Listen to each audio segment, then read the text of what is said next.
Bonjour tout le monde, aujourd'hui bilan rapide qui va permettre de faire le point et d'éclairer des directions de croissance personnelle. Je lis la carte de l'oracle d'Alan Kardec, c'est un tirage en 3 cartes. Donc la carte numéro 1, ce sera la lumière. Quelle force ou qualité en vous devez-vous reconnaître et amplifier? Le conseil des anciens, initiation.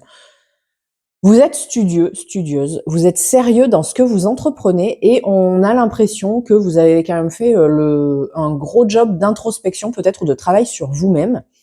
Ou quand vous connaissez quelqu'un, quand vous apprenez à connaître quelqu'un, c'est vraiment à fond. Vous vous lancez vraiment à fond dans tout ce que vous faites. Et vous avez peut-être des facilités aussi d'apprentissage en fait.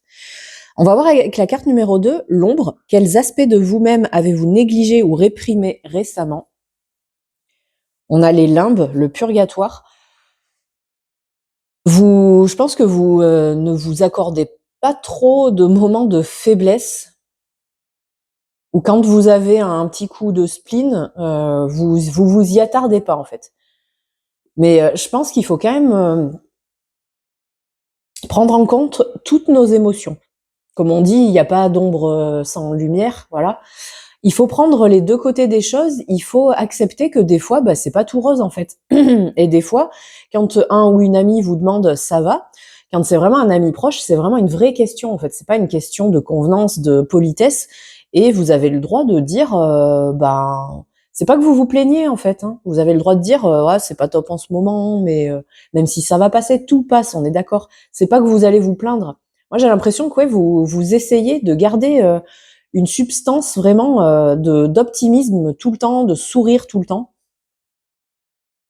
Ce qui n'est pas négatif en soi, mais vous avez le droit de vous accorder des petits moments de faiblesse et voilà et d'en parler.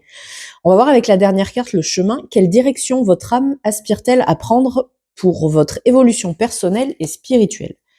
On a le grenier, l'héritage.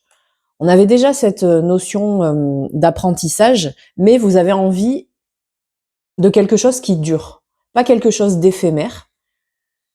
Et vous avez envie peut-être de transmettre ça, alors soit à votre famille, soit peut-être, je sais pas, est-ce que vous êtes, guide, thérapeute, prof, de yoga ou enfin je sais pas, ou de développement personnel, j'en sais rien.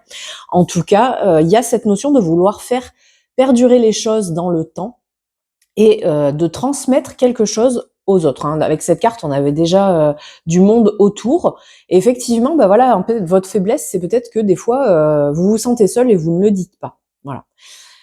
Mais bilan rapide, voilà, moi je pense que quand même vous avez fait un beau job sur vous-même déjà.